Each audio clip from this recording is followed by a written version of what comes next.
आप लोगों के सामने बहुत ही महान फरिश्ता, बहुत ही महान पुरुष,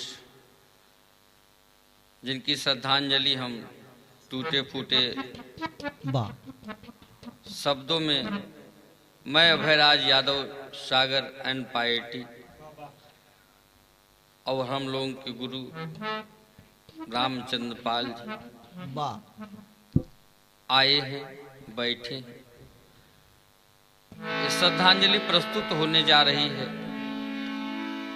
जो कुछ भी त्रुटि होगी, गलतियां होंगी, गुरु जी कहा करते थे कि गाने वाला बेहतर नहीं होता, सुनने वाला बेहतर होता।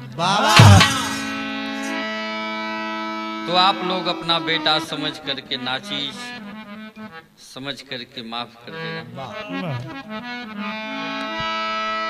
ऐसे महान पुरुष की श्रद्धांजलि गाने की क्षमता हम छोटे मोटे गायकों के अंदर नहीं।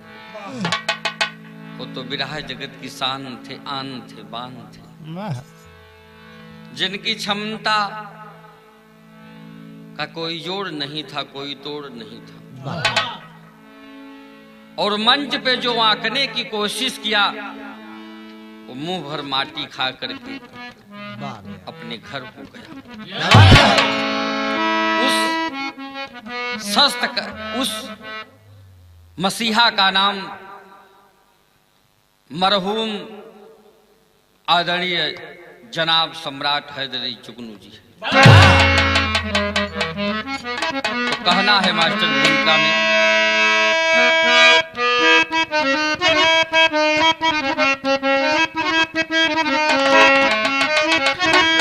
मौत की जब खबर हर जगह हो गई, अवनी अंबर भी आंसू बहाने लगे।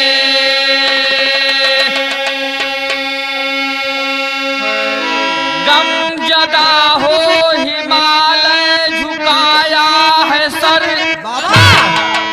चांद तारे भी गम को सुनाने लगे। मौज दरिया की मझधार में रुकी गई, क्षीर सागर से संदेश आने लगे। गम का सैलाब दुनिया से आया उमड़ी, रोके खंजर सभी से बताने लगे।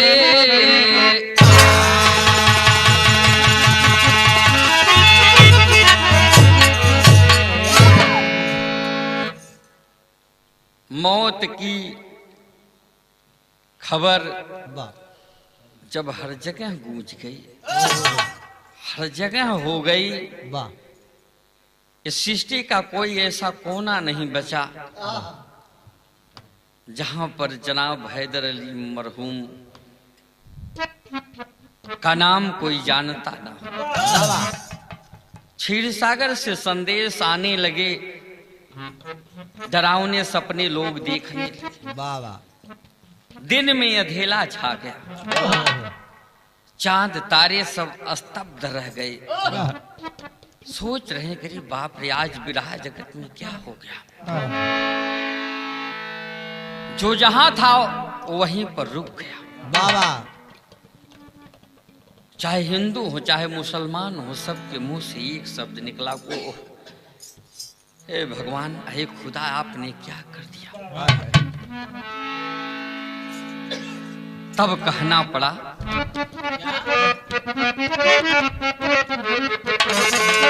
अरे जो जहां पर सुना गम जदा हो गया, जो जहां पर सुना गम,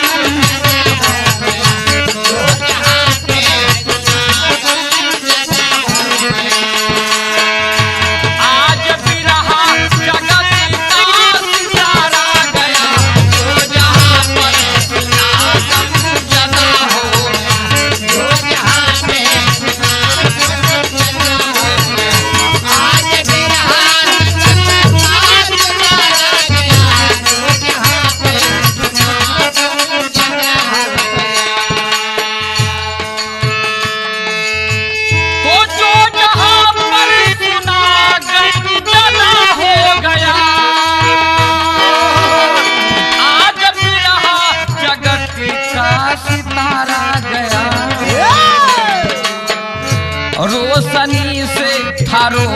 रोशन ये जुगनू मेरा, रोशनी से था रोशन ये,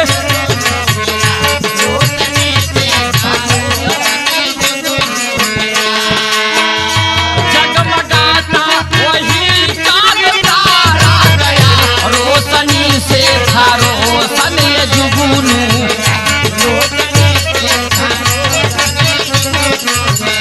जगमगाता वही चांद।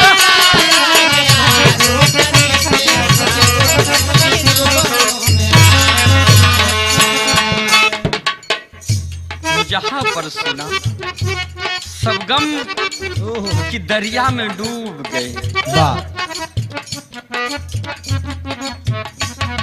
हर दिलों पर क्या बात है। राज करने वाले, वो चाहे नर हो चाहे नारी हो, वाह चाहे हिंदू हो चाहे मुसलमान हो चाहे सिख हो चाहे ईसाई, हर जाति पर एक मुस्लिम समुदाय से हो करके हिंदू ग्रंथ को इतने अच्छाई से गाना, इतने व्याख्यान से बताना एक मुस्लिम की बस की बात नहीं। लेकिन जिसके ऊपर माता पिता का आशीर्वाद हो, बड़ों का आशीर्वाद हो, क्या बात है। वो पुष्प आज इस दुनिया से मुरझा गया। कहना क्या है मास्टर?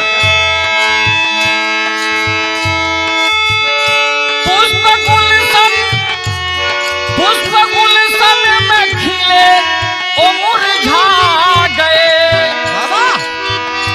पुष्प गुलशन में खिले ओ मुरझा गए, पेड़ पौधे भी पवन में गस खा गए। क्या बात है। गंगा जमुना की धारा वहीं रुक गई, गंगा जमुना की धारा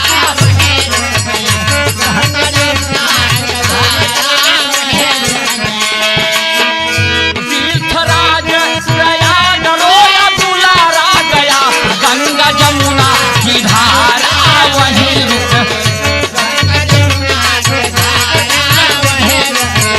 तीर्थराज प्रयाग रोया दुलारा।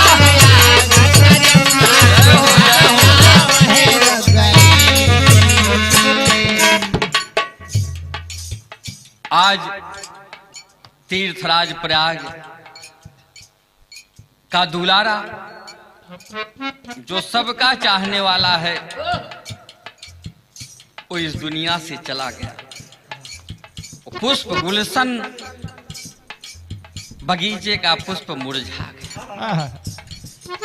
ये दुनिया है, जाना सबको है, किसी के बस की बात नहीं है कि कोई जाता है तो कोई रोक लेता है।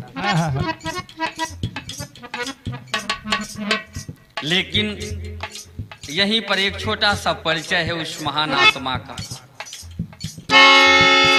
जो फरिश्ता विरह जगत में आया और कम समय में चला गया।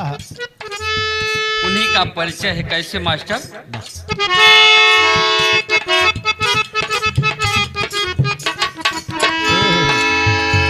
ये प्रयागराज जिला उन पर गर्व करता है। कैसे?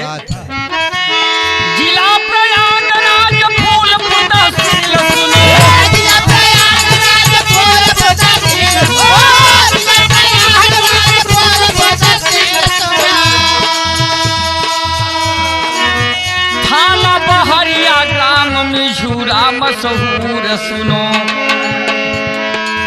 पिता मुमताज फातिमा की थी सुघर जोड़ी, पिता मुमताज फातिमा की थी सुघर जोड़ी, हुआ एक लाल जिसकी जिंदगी भी थी थोड़ी। जिला प्रयागराज, सदियों से लोग इसे इलाहाबाद जानते हैं, इलाहाबाद जानते हैं। तहसील फूलपुर, थाना बहरिया वाह के अंतर्गत दारा सिकोह उर्फ मिझूरा क्या बात है। ग्राम, जहां पर पिता वालिदे मुमताज और माता फातिमा कि बड़ी सुंदर सुघर जोड़ी थी। उसी जोड़ी से एक लाल पैदा होता है, लेकिन उस लाल का नाम क्या पड़ा मास्टर?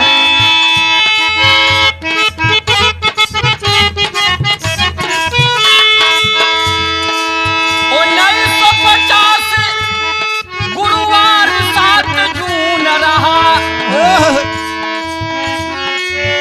1950 गुरुवार 7 जून रहा। 1950 दिन गुरुवार 7 जून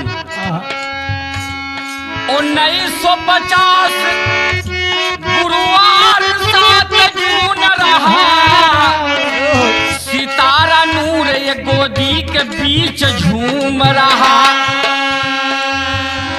सन 1950 दिन गुरुवार 7 जून एक ऐसा नूर पैदा होता है उस मिझूरा गांव में। आधी रात घोड़े की रास और बेटे की रास कोई नहीं जानता। जब पैदा हो गया तब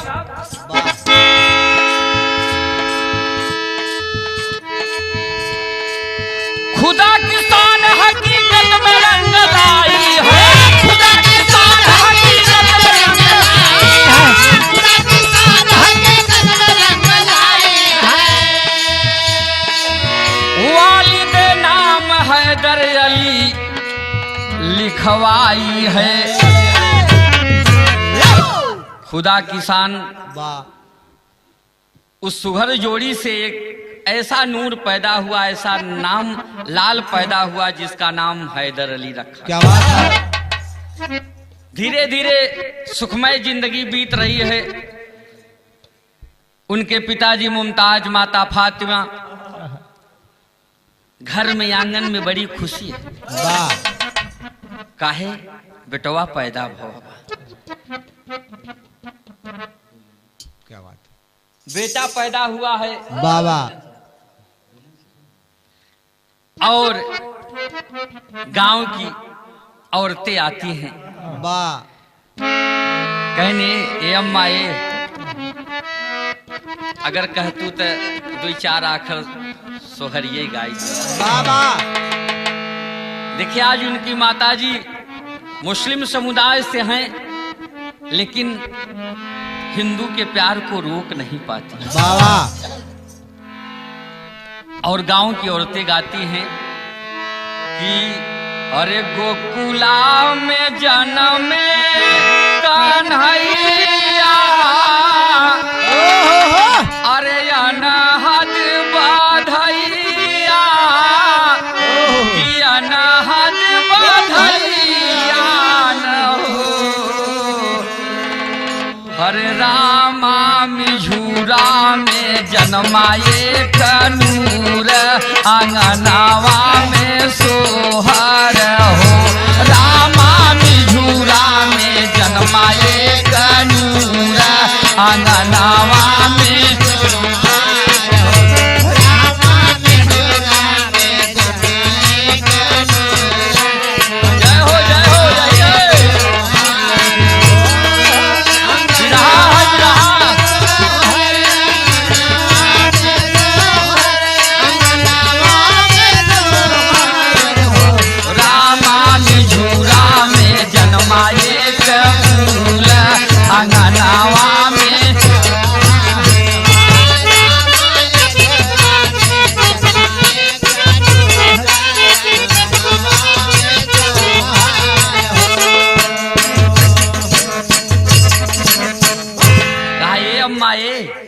जो गांव की जो पतोह लागत रहन कहे नहीं अम्मा, आज मिझूरा में एक ऐसा फूल जन्मा है वाह कि हम लोगों की यह नूर से यह फूल से बड़ी आस हुआ। क्या बात है? से अरे माता फातिमा जी खुशियाँ मनावई, अरे अंगनावा में नाचई, अंगनावा में नाचई हो,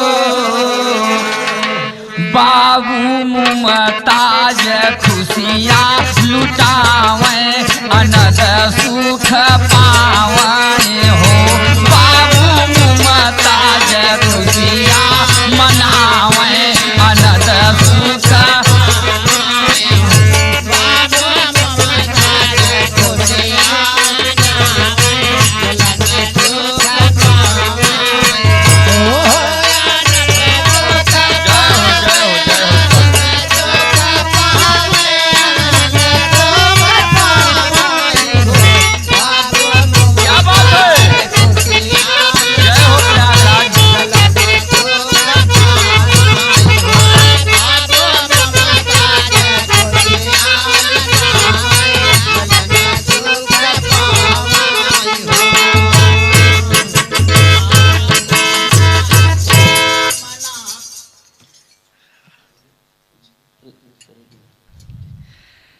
यही सब बातें हो रही हैं। इतने में धीरे धीरे समय बीतता गया। सोहर तो बहुत हैं, वाह लेकिन एक छोटा सा जीवन परिचय है, उसी में एक छोटी सी बात आ गई, प्रसंग आ गया। क्या बात? धीरे धीरे जब वो पुष्प वो फूल जब 5 साल का हुआ, वाह जिसका नाम हैदर अली माता पिता रखे। वाह बहुत ही छोटे से बचपन से ही बहुत ही चंचल स्वभाव के थे, बहुत ही तोतली भाषा में सुंदर बातों में बोला वाह, करती थी माता पिता से। गांव के बच्चों के साथ खेल रहे हैं। बच्चे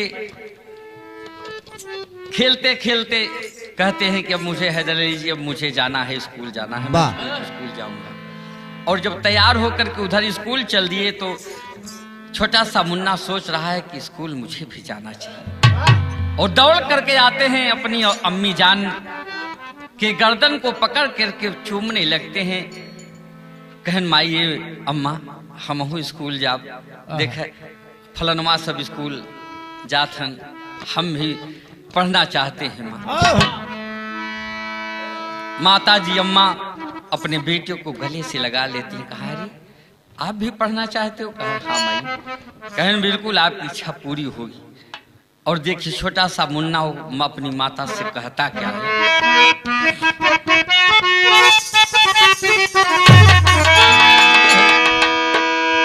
अरे हम तो तुम्हारे बगीचा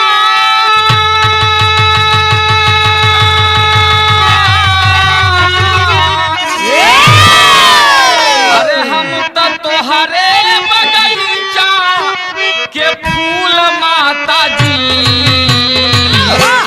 हमके पढ़ाई बदे भेजई स्कूल माता जी, हमके पढ़ाई बदे।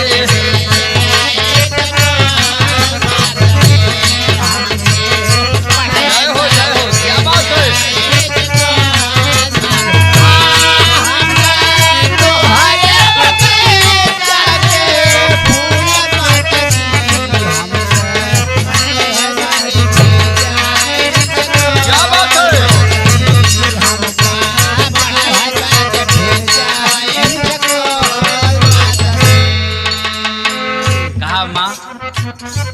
मैं भी पढ़ना चाहता हूँ मैया, मेरी अभिलाषा, मैं पढ़ करके कुछ बनूंगा माँ, मैं आपका नाम रोशन करूंगा, मैं इस गांव, इस जिला, इस देश का नाम रोशन करूंगा मैया।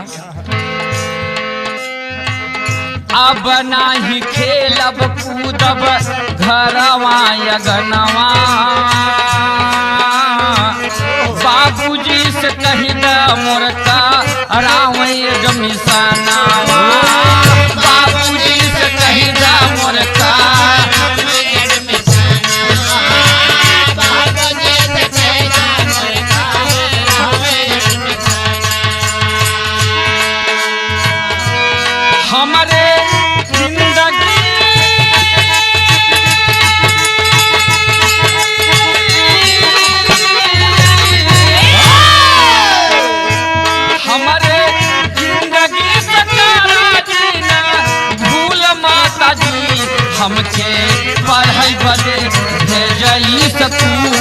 माता जी हमके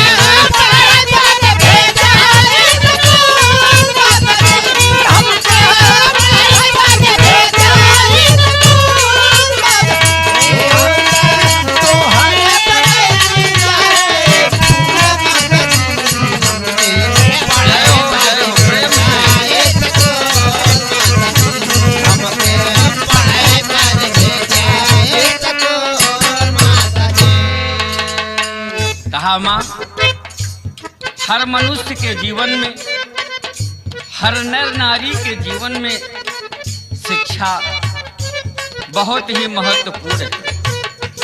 और जो व्यक्ति शिक्षित नहीं है वह इस दुनिया में, इस पृथ्वी पर पशु के समान है। इसलिए माँ, मेरी जिंदगी से आप भूल मत करो मैया, मुझे स्कूल भेज दो।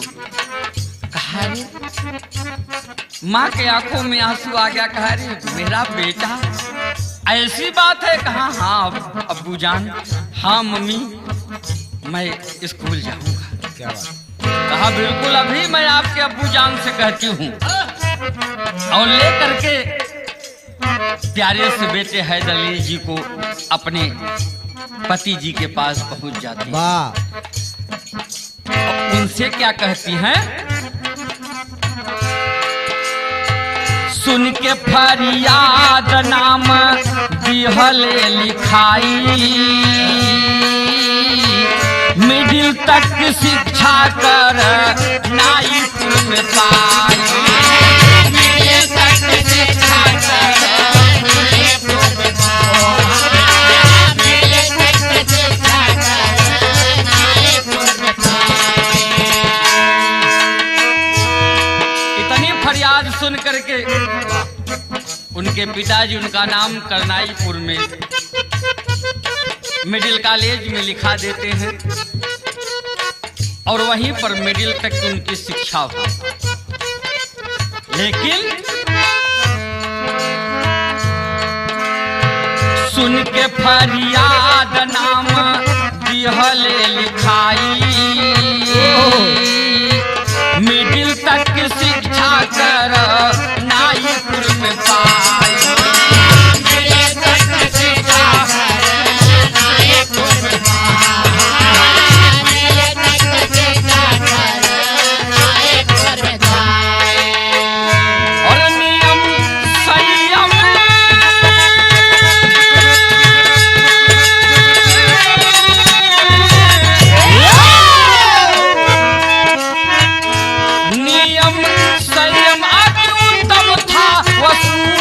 माता जी हमके पढ़ाई बजे भेजई स्कूल। माता जी हमके पढ़ाई बजे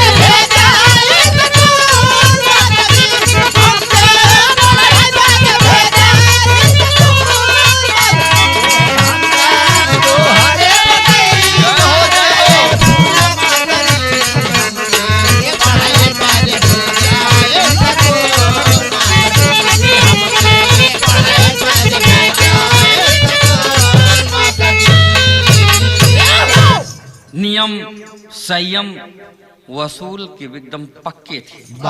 रोज भोर के वक्त में उठ जाते थे। 2 घंटा पढ़ने के बाद छोटी सी उम्र में बहुत पढ़ने में तेज थे। हिंदी, अंग्रेजी, संस्कृत, मैथ सब में हमेशा डिक्टेंशन आता था। उसके बाद विशेषकर संगीत से उनका बहुत लगाव था। हर शनिवार को विद्यालय में, स्कूल में अंताक्षरी हुआ करती थी। सब बच्चे पता ला कि 10 बच्चा हैं तो 5 इहर हो जाए, 5 उहर हो जाए, आपस में अंताक्षरी। उसमें गुरुजी हैदर अली जी अपने मुखार बिन से तमाम गीत गाते थे। चल उड़ जा रे पंछी अब देश हुआ बेगाना, ना मुंह छुपा के जियो ना सर झुका के जियो। क्या बात है? गमों का दौर भी आए तो मुस्कुराए के जियो।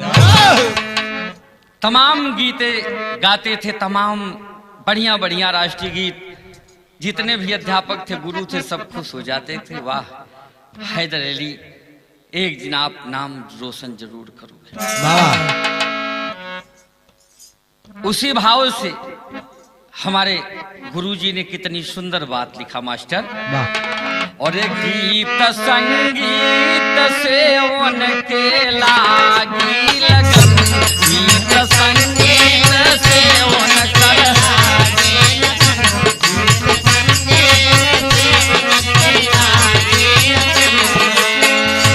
गीत संगीत से उनकर लागी लगन, गीत संगीत से उनकर लागी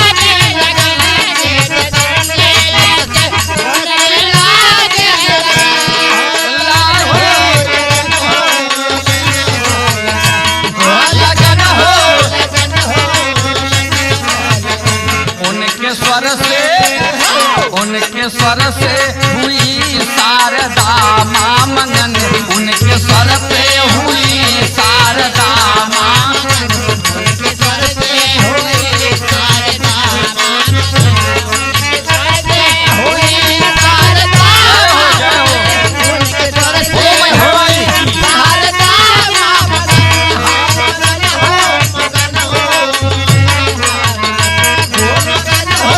क्या बात है।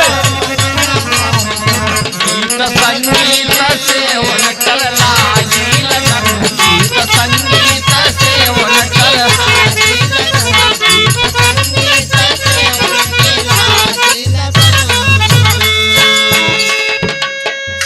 गीत संगीत से उनकर लागी लगन, उनके स्वर से हुई शारदा माँ मंगन। क्या बात है, कितनी सुंदर खूबसूरत लाइन वाह। गुरुजी ने लिखा।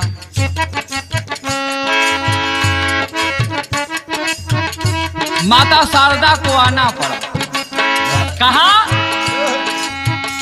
कंठ पे बैठी जबरी माँ करती भजन, कंठ पे जबरी बैठी माँ करती भजन, कंठ पे बैठी जबरी माँ करती भजन।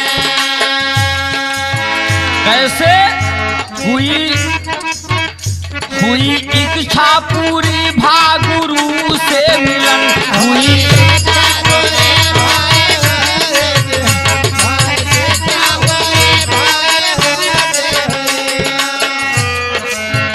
जब गुरु से मिलन हो गया तब वाह। बगैर गुरु के कुछ होने वाला नहीं है। आजकल शिक्षा पढ़ाई ऑनलाइन हो गई बा। वाह। मास्टर मास्टराइन बेचारे ऑनलाइन मोबाइल पढ़ावत हैं, लड़का कुछ पूछे के बजाय कुछ और ही पढ़त हैं। लेकिन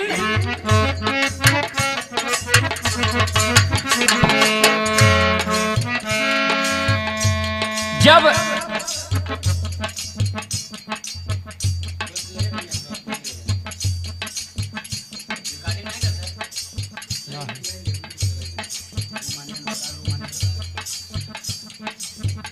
गु माने अंधकार, रू माने प्रकाश। गुरु तो गुरु होता है। तब उनके भक्ति से राम धार दादा मंगन, उनके भक्ति से राम धार दादा मंगन, उनके भक्ति से राम धार दादा मंगन, उनके भक्ति से राम धार दादा मंगन, उनके भक्ति से राम धार दादा मंगन। हो मगन हो मगन हो मगन हो मगन हो क्या बात है। गीत संगीत से उनकर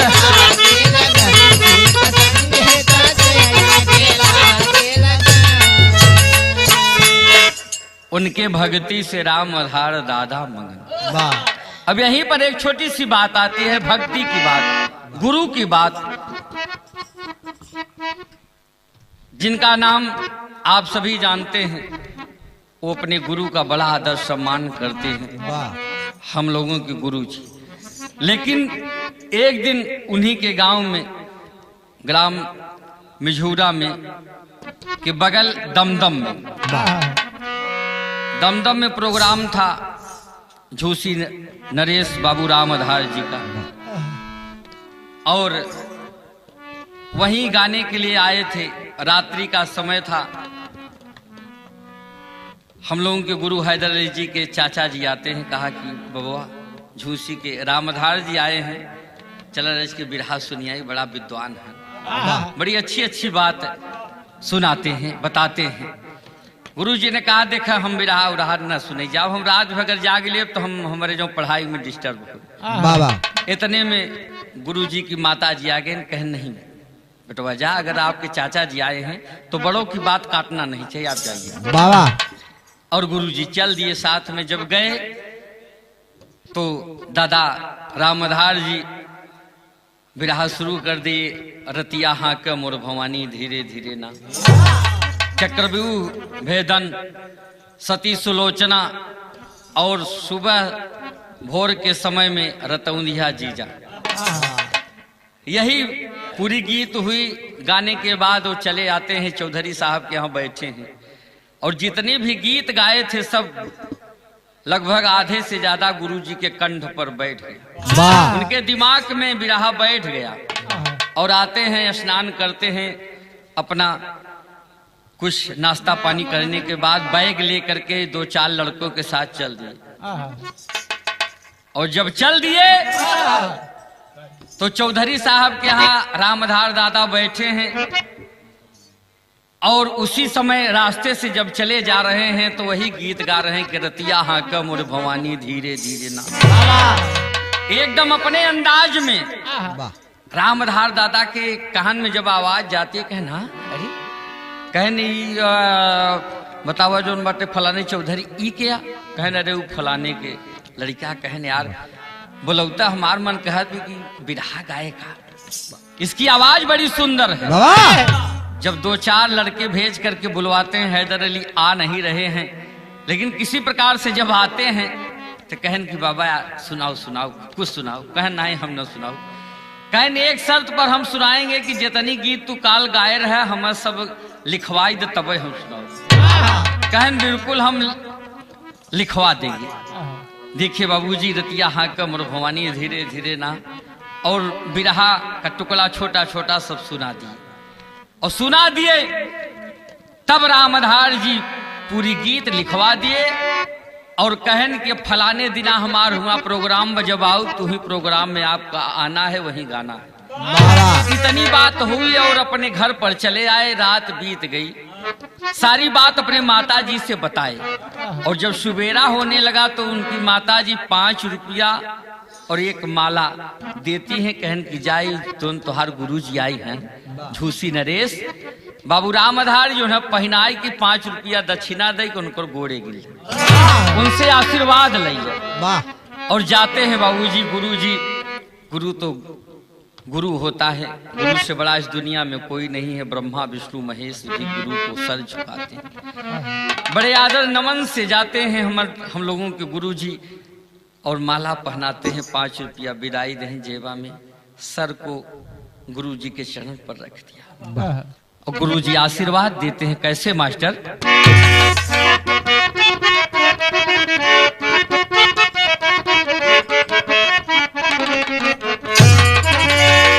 अरे जहिया से राम आधार, अरे जहिया से राम आधार दिहले बारदानावा बाबुआ वही दिन से,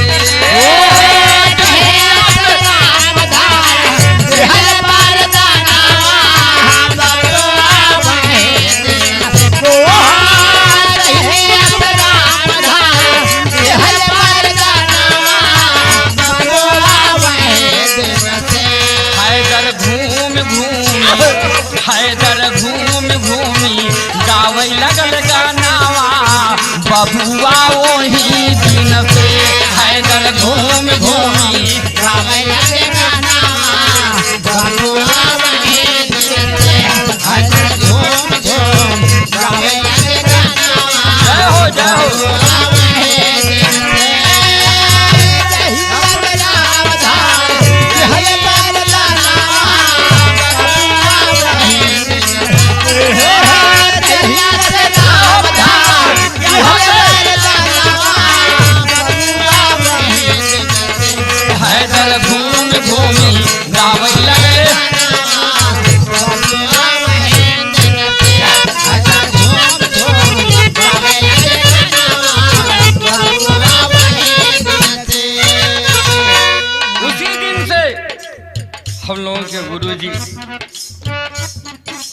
बाबू रामधार झूसी नरेश का आशीर्वाद मिला, ज्ञान लिए, वरदान मिल गया कि जाओ बेटा, आज से तुम्हारी पीठ पर कोई मिट्टी नहीं, धूल नहीं लगा। क्या बात है।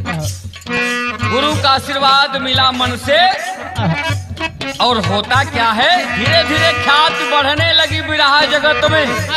अरे देशवा में गावले भी, देशवा में गावले, देशवा में गावले भी,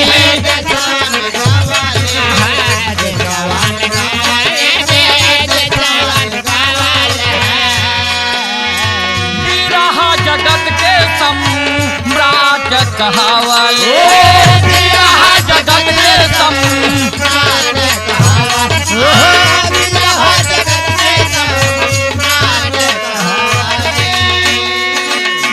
खुशी हो के कंठ बैठी, खुशी हो के कंठ बैठी, शारदा माया नावा, बबुआ वही दिन से।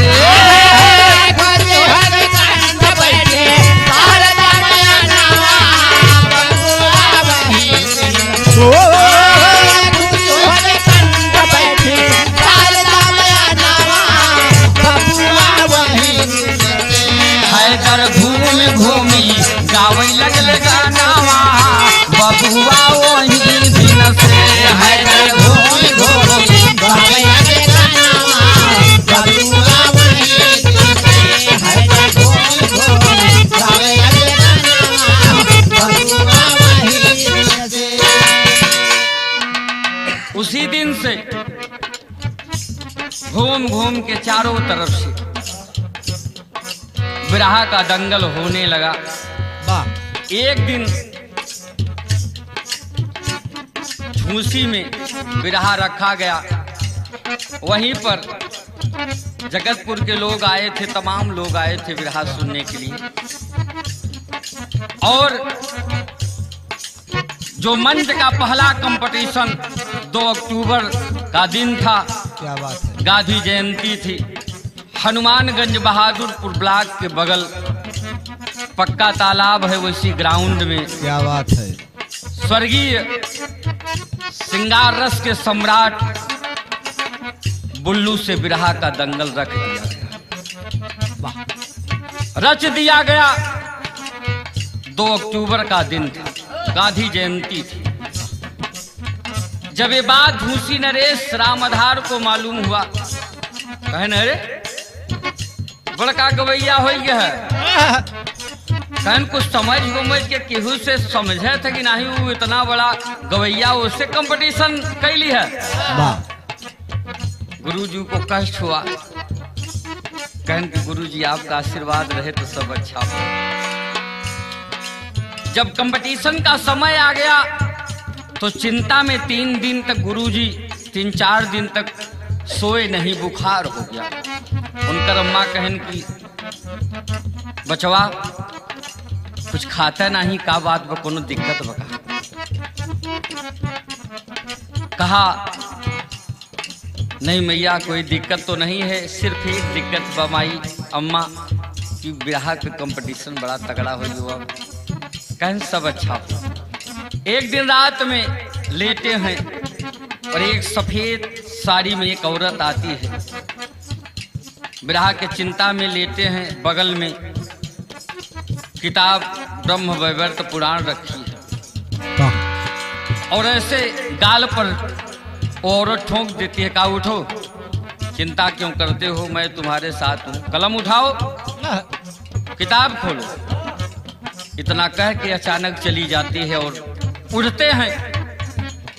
जब उड़ते हैं ब्रह्म वैवर्त पुराण खोलते हैं तो गणेश उत्पत्ति खुल गई, और उसी सेंटर से 3 गाना लिख दिए। 3 गाना लिख दिए सेंटर से। 2 अक्टूबर का दिन आ गया। मंच पर पहले बुल्लू जी गाए, उसके बाद वहीं करनाईपुर के बगल में एक मोहनलाल मौर्य जी वो गाए।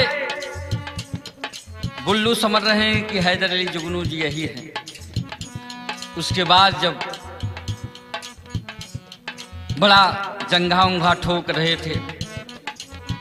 गुरुजी का नंबर लगा, हैदरी जुगनू जी वंदना की, बड़े अदब और लिहाज से। ताऊ ये प्रयागराज इलाहाबाद की धरती है, ये पूर्वांचल की धरती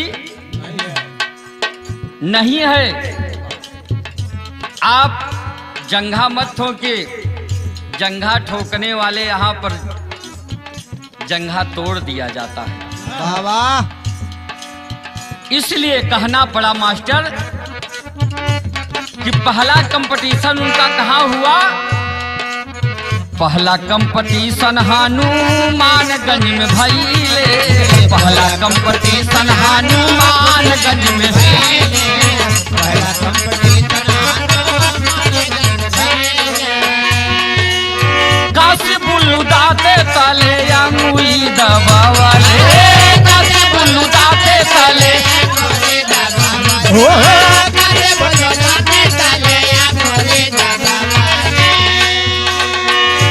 रोज जाम भाई, रोज जाम बंद आवा कमानावा बबुआ वही दिन से, रोज जाम बंद आवा कमानावा।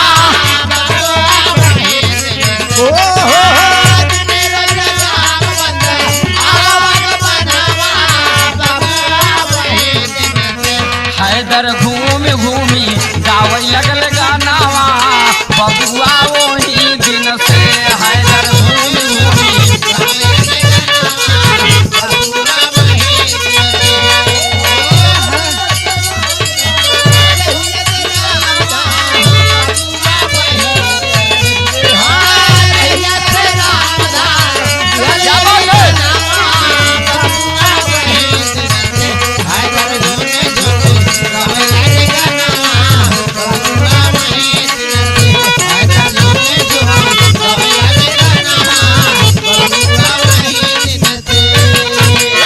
काशी बुल्लू दांते तली अंगुली दबा लिए। पूरी रात कंपटीशन का बिरहा हुआ। जितना धुन तर जो गाँव ये गोटेदार लहंगा निकलू जब डाल के तुरंत होकर डुप्लीकेट है।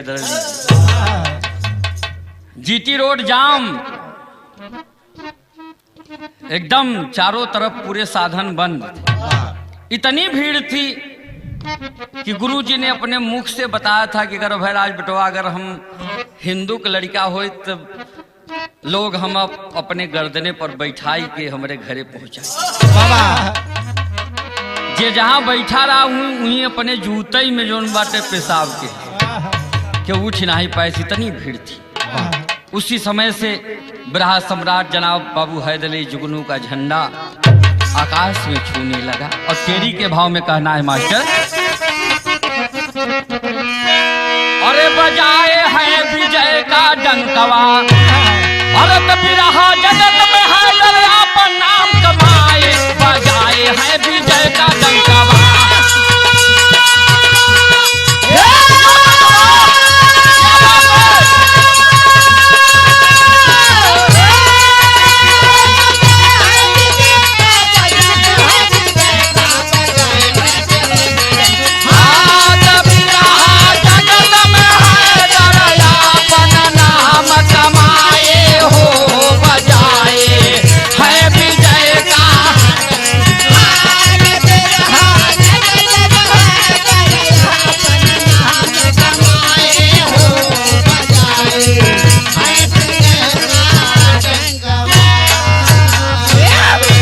पूर्वांचल गूंज गया, थर्रा गया।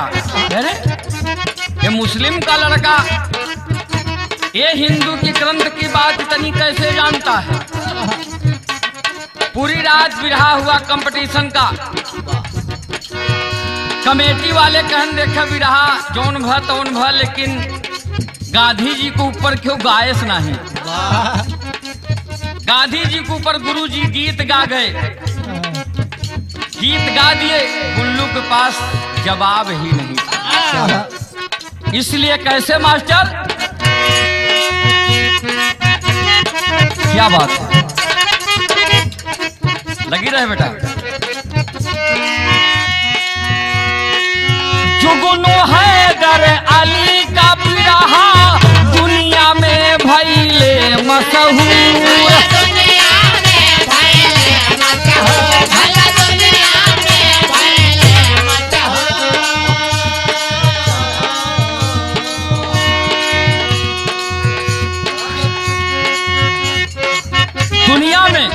पूरे बिरहा जगत में हैदर अली जुगनू का बिरहा मशहूर हो गया। कैसे? अरे आशीर्वाद मिला गुरुजन का, बिरहा याद किए भरपूर।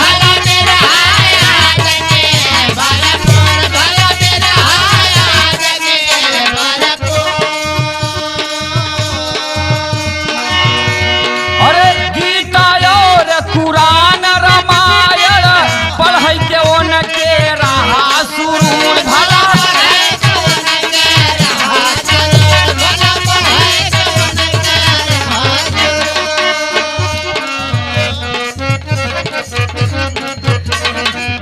देश विदेश टहल के गाए, देश विदेश टहल के गाए, न उनका नाही तनिक गुरु। देश विदेश टहल के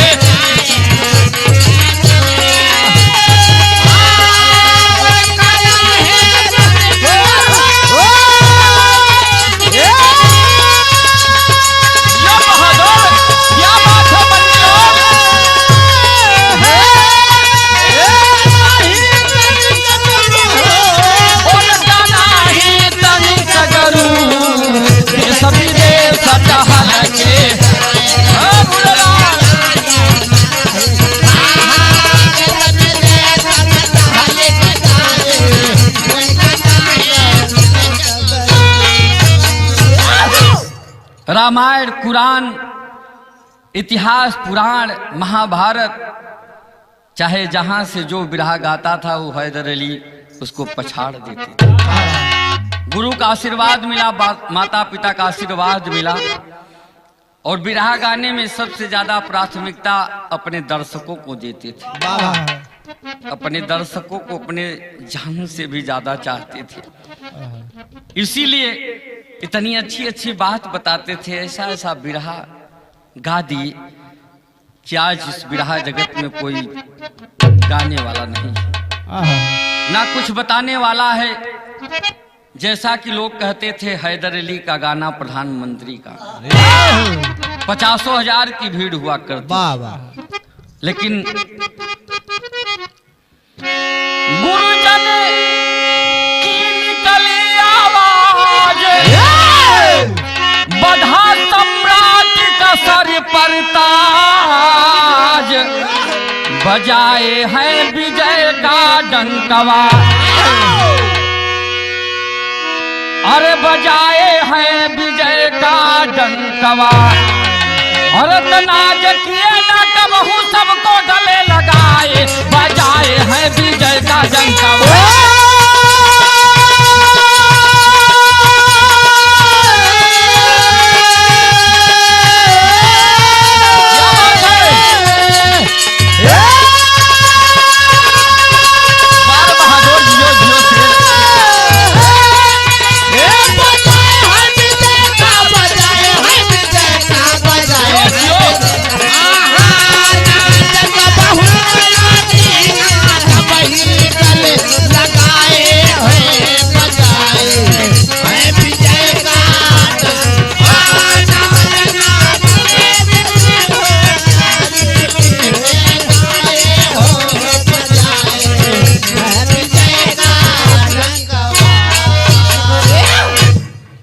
तमाम कैसेटें रामायण से, महाभारत से, किस्सा कहानियां, धीरे धीरे नाम पूरे बिरहा जगत में प्रसिद्ध हो गया। इलाहाबाद, बनारस, गाजीपुर, मिर्जापुर, जौनपुर, मऊ, बलिया, आजमगढ़, बिहार, इधर सुल्तानपुर, अमेठी, जौनपुर, लखनऊ,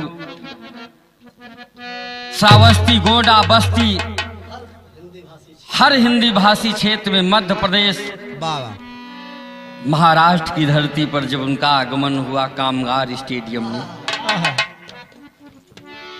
वहीं पर दादा पंधारी जी ने बिरहा सम्राट का ताज दिया। बिरहा सम्राट का ताज दिया। उस समय वीर रस के सम्राट बाबू रामदेव यादव थे, श्रृंगार रस के सम्राट बुल्लू जी थे, तमाम ऐसे गवैया थे। लेकिन देखिए न्याय, उस समय न्याय होता था। दादा पंधारी ने अन्याय नहीं किया, न्याय किया। जाति पात भेदभाव नहीं किया। चाहते तो रामदेव को सम्राट की उपाधि दे देते, बुल्लू को दे देते, लेकिन किसी को नहीं दिए। हैदरी जुगनू जी को सम्राट की उपाधि दी।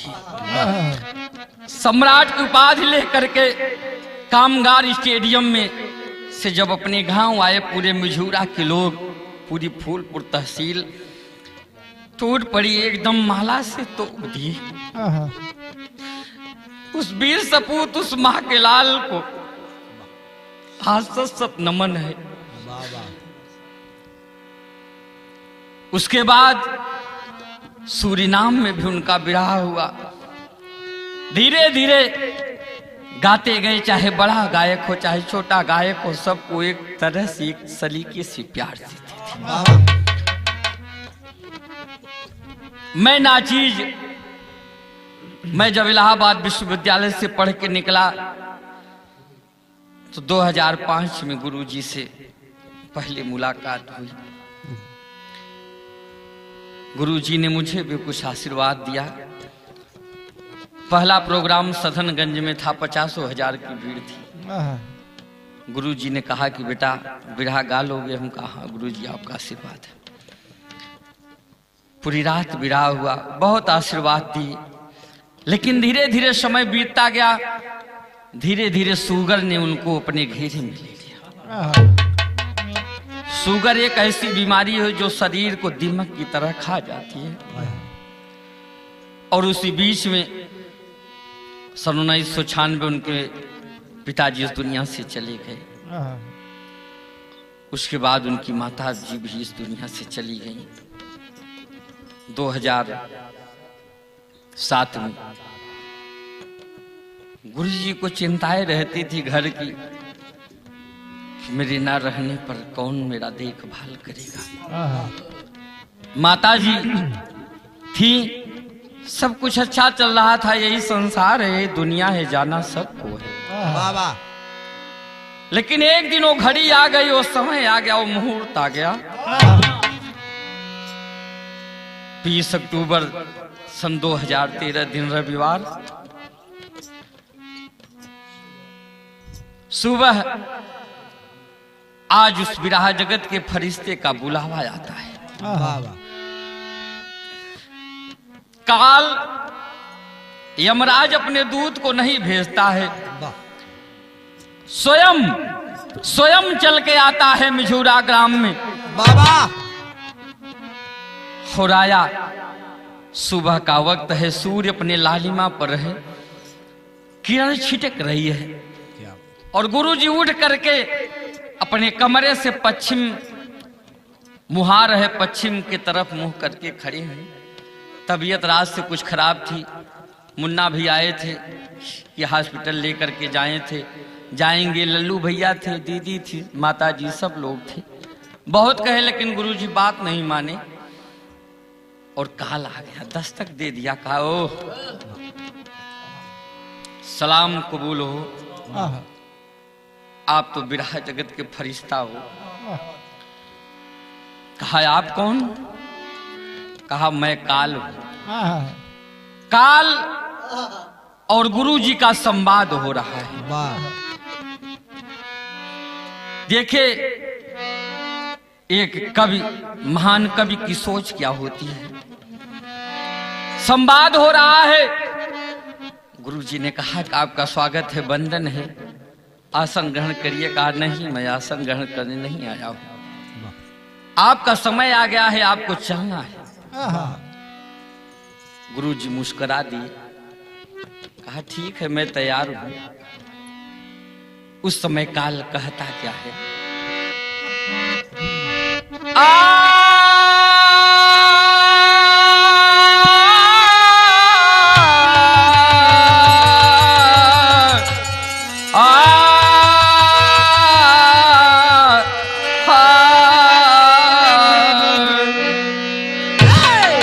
और छिटकल सूरज के किरनिया, छिटकल सूरज के किरनिया, और छिटकल सूरज के किरनिया काल बोला कटु बचनिया आइल पतिया तोहार छिटकल सूरज के किरनिया काल बोला कटु बचनिया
कहा मैं जानता हूँ आप से बिरहा जगत का कोई कोना छूटा नहीं है, कोई कंपनी नहीं छूटी है। वो चाहे टी सीरीज रही हो, चाहे गंगा कंपनी रही हो, चाहे जो भी कंपनियां रही हो, आपसे छूटी नहीं। लेकिन आपका समय अब हो गया है। कैसे? सतयुग त्रेता द्वापर बीता गईले वीर हजारी। सतयुग त्रेता द्वापर बीता गईले वीर हजारी। द्वापर बीता गईले वीर हजारी। हरिचंद्र धुवराम चले गए। हरिचंद्र धुवराम चले गए गईल मदन मुरारी। कलयुग आई जब समैया, कलयुग आई जब समैया काल घेरे जब विपतिया आई पतिया तोहार। कलयुग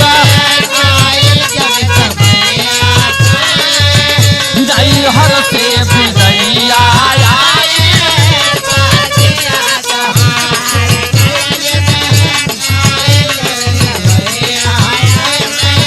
नहीं हर से विदैया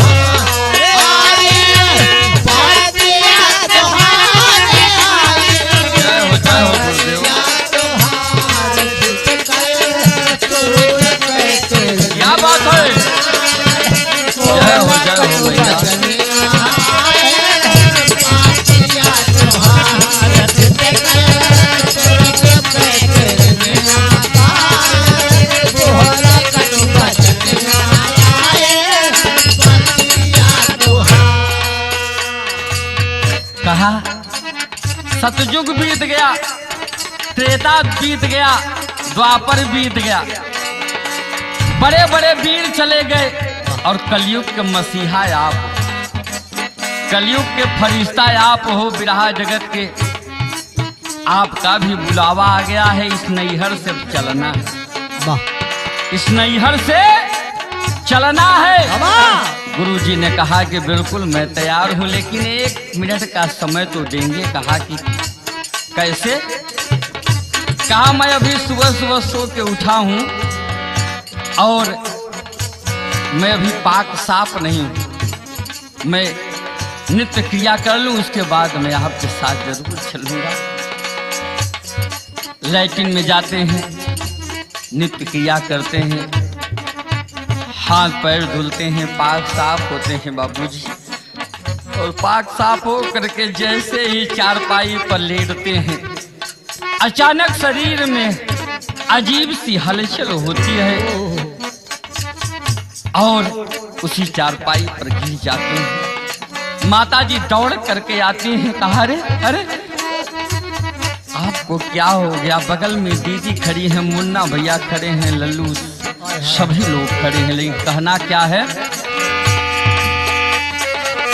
उठी है हलचल बदन के अंदर, माता दौड़ के आई। उठी है हलचल बदन के अंदर, माता जी दौड़ के आई। उठी है हलचल बदन के अंदर, माता दौड़ के आई। खड़ी बगल में दीदी रोवे, खड़ी बगल में दीदी रोवे, बाबू बाबू चिल्लाई। कहा बाबू बाबू आपको क्या हो गया है? अचानक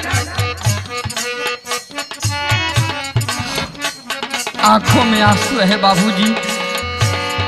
रोवई लल्लू मुन्ना भैया, रोवई लल्लू मुन्ना भैया, रोवई लल्लू मुन्ना भैया। बाबा पाए जब खबरिया आई, पाटिया तोहार। रोवई लल्लू मुन्ना भैया, पाए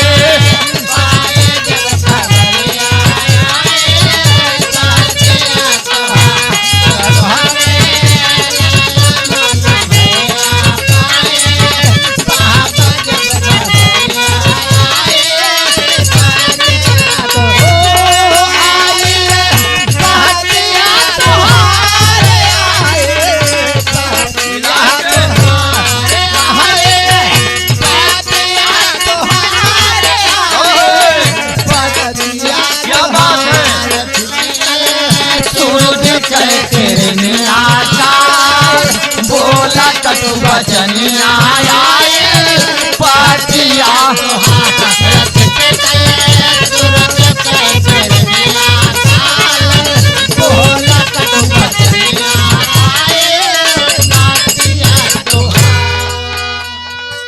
इतने में अचानक तबीयत खराब हो गई। गाड़ी आती है, बैठा करके मुन्ना लेकर के चल दिए। दीदी हैं, जीजा जी हैं, सभी लोग हैं। बाबा को फोन हुआ, बिरहा जगत के जितने भी शुभ चिंतक थे सबको फोन हो गया और गाड़ी सुराव हॉस्पिटल आर के वर्मा साहब जी के हॉस्पिटल में पहुंच गई। डॉक्टर साहब अपने स्टाफ के साथ खड़े हैं। गाड़ी से उतार करके जैसे ही आईसीयू में लेकर के जाते हैं और सोच रहे हैं कि कोई दवा लगा दूं, उसी समय गुरुजी इस दुनिया से चल दिए। बगल में मुन्ना खड़े हैं, लल्लू भैया खड़े हैं। दौड़ करके कहा भैया भैया, अरे भैया आपको क्या हो गया? सभी लोग अबाक रह गए। डॉक्टर साहब की भी आंख से आंसू बहने लगा। बाबूजी, पूरा स्टाफ आश्चर्यचकित रह गया। वहां से लेकर के चल दिए। आज स्वर्ग में भी बैठ करके दादा भोलो, स्वामी गीतानंद जी, बाबू राम मधार जी या बिरहा जगत के जितने भी सम्राट स्वर्ग में हैं, बाबू राम कैलाश यादव जी, आप बाबू दयाराम यादव जी, बाबा दीन यादव जी या पूर्वांचल के जितने भी बिरहा जगत के सम्राट हैं जो स्वर्गीय हैं, सब बैठ करके दादा पंधारी जी, आप बुल्लू जी, बाबू रामदेव जी, सभी लोग बैठ करके देख रहे हैं। करिए आज बिरहा जगत का ऐसा सितारा जो इस दुनिया में नहीं रहा, लूट गया। लाश वहां से लेकर के जब घर पर आते हैं, पूरे गांव में कोहराम है। जहां से आते हैं लोग एकदम आश्चर्यचकित। सुपुर्दे लाश को कफन में सजाया जाता है, रखा जाता है और सुपर्दे खाक का जब समय आता है 4 बजे का समय है, तमाम बड़े बड़े लोग आए हैं। उस समय माताजी अपने आंचल को फैला करके खुदा से कहते हैं कि आप खुदा परवरदिगार आलम, आपने मुझे बहुत कुछ दिया। मेरे पास एक ऐसा पति था, एक ऐसा सिंदूर था जिसकी मैं अर्धांगिनी हूं, मैं भाग्यशाली हूं। लेकिन खुदा से कहती क्या है, मोरी अखिया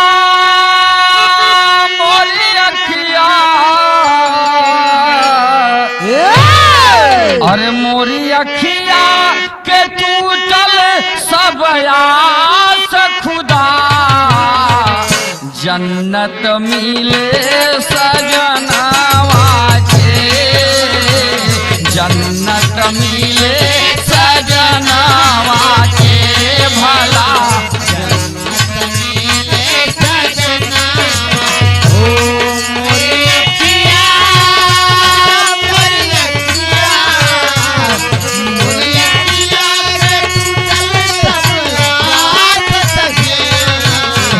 जन्नत मिले सजनवा के भला, जन्नत मिले सजनवा के।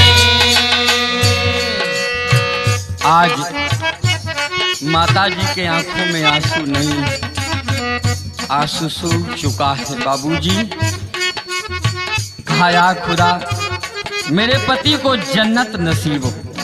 जन्नत 9 प्रकार की होती है, स्वर्ग 9 प्रकार का होता है, जन्नत 9 प्रकार की होती है, लेकिन सबसे उत्तम जन्नत जन्नतुल फिरदौस। कहा मेरे पति को सबसे उत्तम जन्नत मिलनी चाहिए। कैसे?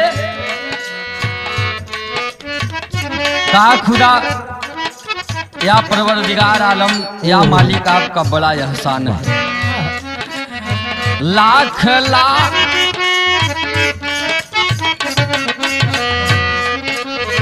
लाख लाख एहसान है तेरा, लाख लाख एहसान है तेरा, लाख लाख एहसान है तेरा। तूने नजर करम की फेरा, तूने नजर करम की फेरा, तूने नजर करम की फेरा। दिया दुनिया दिया दुनिया दिया दुनिया ने बड़ा सम्मान तुम्हें, जन्नत मिले सजनवा के भला, जन्नत मिले सजनवा भला, जन्नत मिले सजना। मोरी अखिया मोरी अखिया के टूटे सब आस, जन्नत मिले सजनावा के, जन्नत मिले सजनावा के। कहा लाख लाख आपका शुक्र है, धन्यवाद। मेरे पति को बहुत प्यार दुनिया वालों ने दिया, मैं भी इस कर्ज का ऋणी हूं। लेकिन और आला दर्जे की जन्नत हो, आला दर्जे की जन्नत हो, आला दर्जे की जन्नत हो। कहा आला दर्जे की जन्नत हो, कैसे? अरे आला दर्जे की जन्नत हो, आला दर्जे की जन्नत हो, आला दर्जे की जन्नत हो। लीजिए मान मेरी मन्नत को, लीजिए मान मेरी मन्नत को, लीजिए मान मेरी मन्नत को। सब पे करते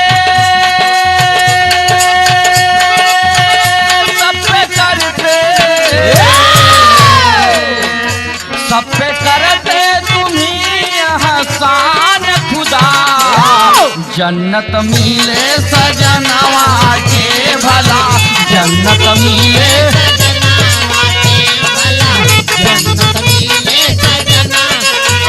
मोरी अखिया के तुझे सवात दूंगी, जन्नत मिले सजनावा के भला, जन्नत मिले सजनावा के। कहा मुझे बहुत गम है, लेकिन गम होते हुए भी आज कोई गम नहीं है, यही सत्य है। दुनिया से सबको जाना है मालिक, लेकिन अंतिम फरियाद है मेरी, दुआ कबूल हो मौला खालिक, दुआ कबूल हो, हुआ कबूल हो आप ही हो दुनिया के मालिक, आप ही हो दुनिया का मालिक, आप ही हो दुनिया का मालिक। पूरा करते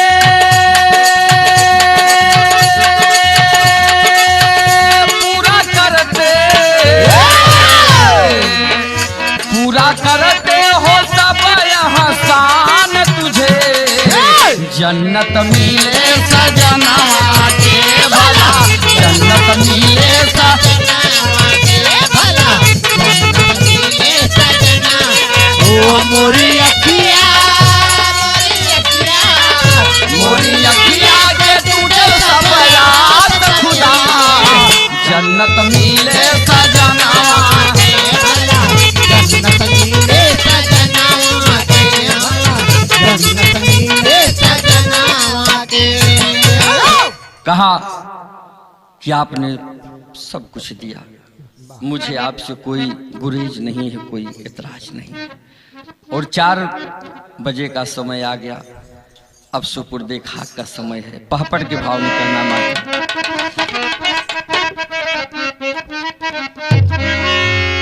अरे रोवे तीनों बिटिया पकड़ चरपैया मोरे बपैया हो, अरे रोवे तीनों बिटिया पकड़ चरपैया मोरे बपैया हो, अब के होई है बिटियन के सहाइया मोरे बपैया हो।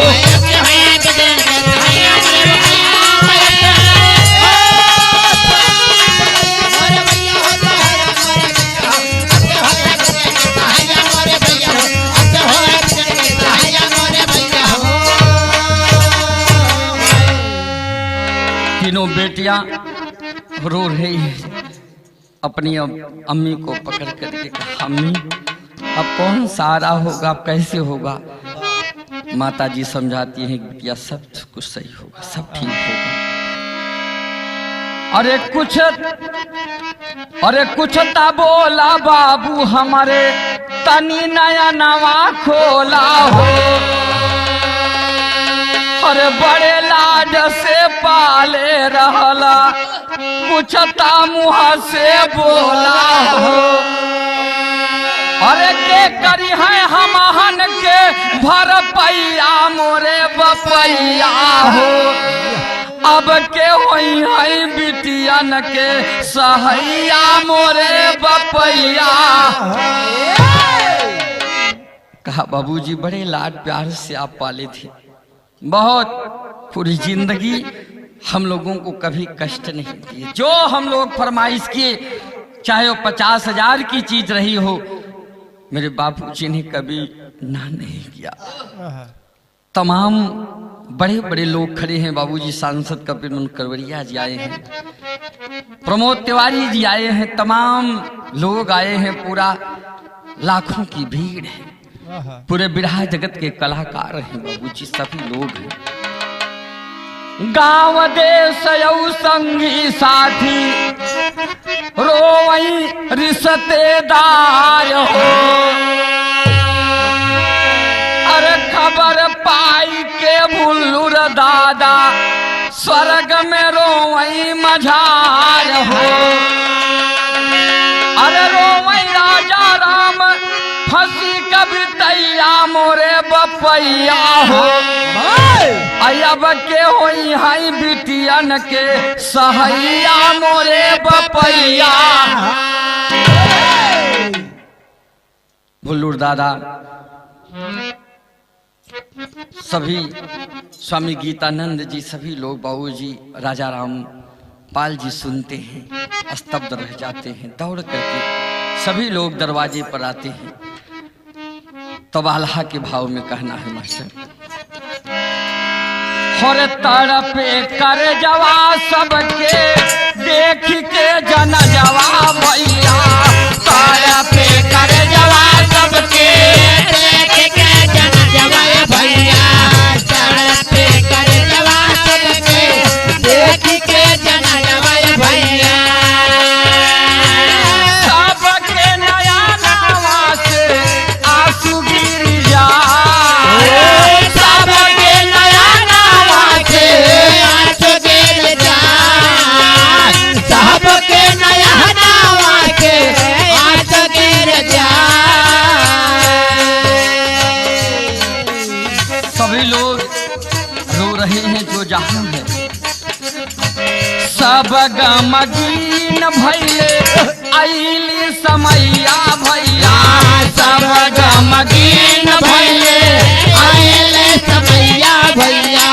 सब गमगीन भैले आइले समैया भैया। चारों ओर गमगीन दरिया रही छाए। चारों ओर गमगीन दरिया रही जाओ। चारों ओर गमगीन दरिया रही जाओ। समय आ गया सुपुर्दे खाक का। 4 बज रहा है बाबूजी। माता जिनका नाम अमीना बेगम दौड़ करके आती है। आखिरी दर्शन जनाजे का कफन हटा देते हैं, पल्लू हटा करके देख रहे हैं कि रे बाप रे, जिस पति के साथ में दुख सुख काटी, जिसके एक इशारे पर मैं अपने आप को न्यौछावर कर देती थी, हजारों के बीच में जो पति मुझे कभी कुछ नहीं कहा, आज वो पति इस दुनिया से जा रहा है। अरे रोवे माता जी कई के रुदनवा भैया। रोवे लगई माता जी कई के रुदनवा भैया। रोवे माता जी कहे के रुदनवा भैया। हमनी के छोड़ कहा जब सरदार। हमनी के छोड़ कहा जब करदार। हमनी के छोड़ कहा जब करदार।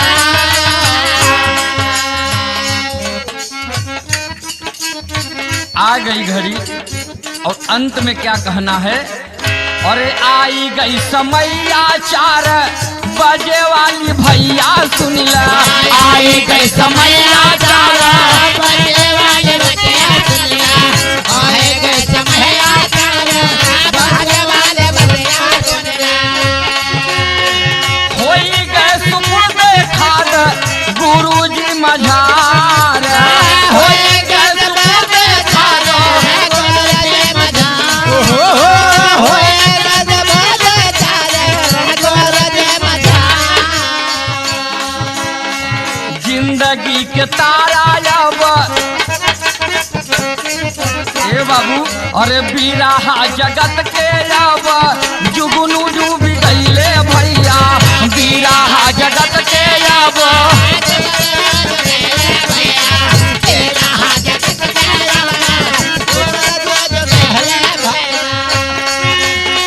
नामा माया मारा कई गईले मोरे भाई। नामा माया मारा कई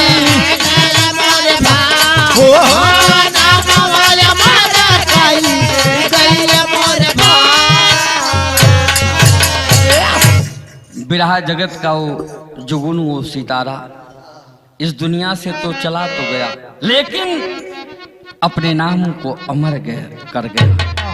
आज भी वो जीवित हैं, जन जन में व्याप्त है। अंत में दादा पंधारी के तर्ज में कहना है,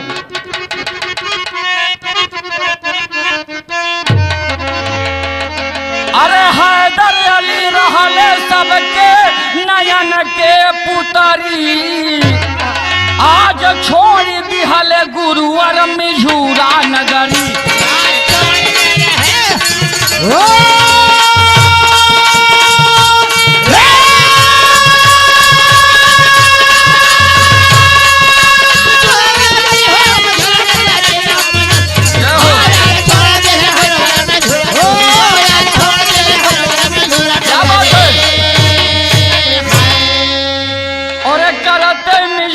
वाले हो नहीं पे नाज हो, हम सबके छोड़ी कहाँ चल सरताज हो।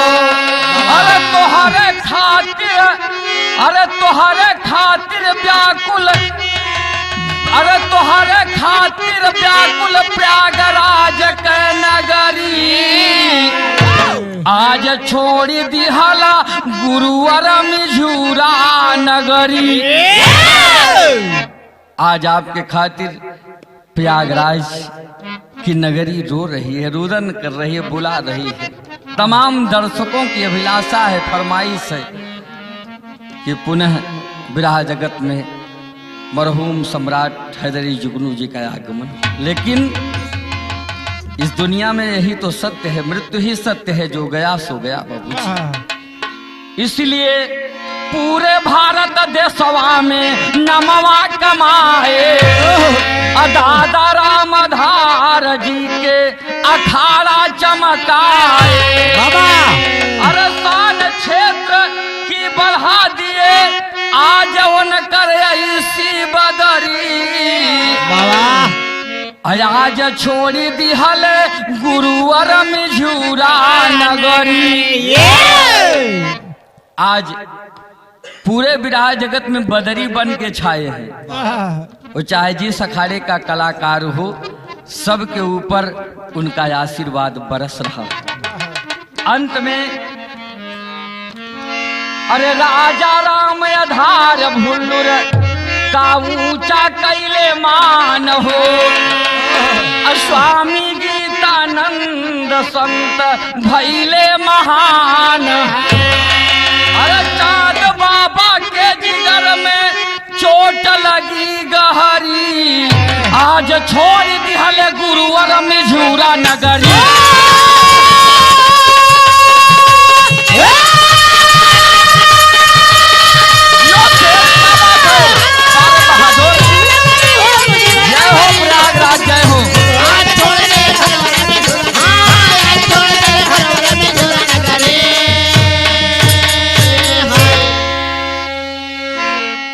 आज सभी परेशान हैं, पूरे दर्शक परेशान हैं, पूरी महान आत्माएं परेशान हैं बाबूजी, कि अब दोबारा मिलन नहीं होगा।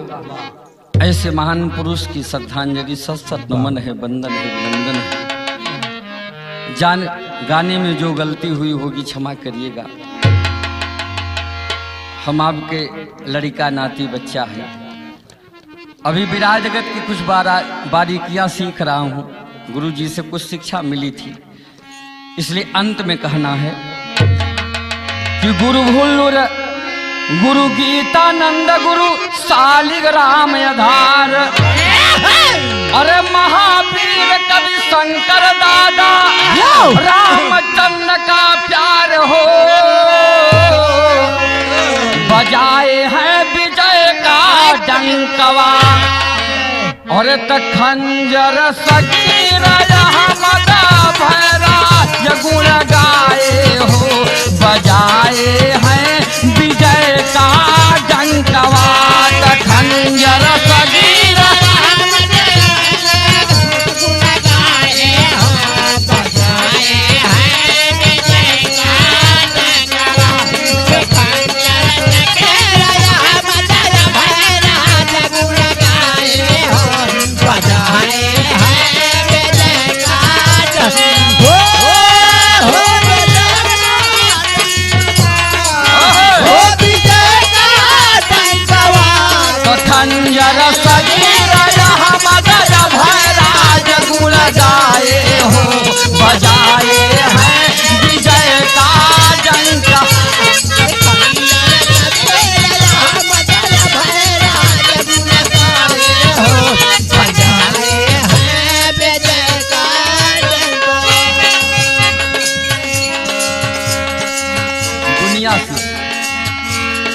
दुनिया से जाने वाले जाने कहाँ चले जाते हैं बाबू।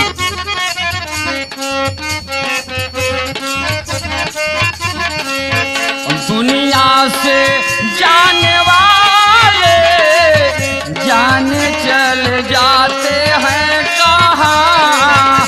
दुनिया से जाने वाले जाने चले जाते हैं कहाँ।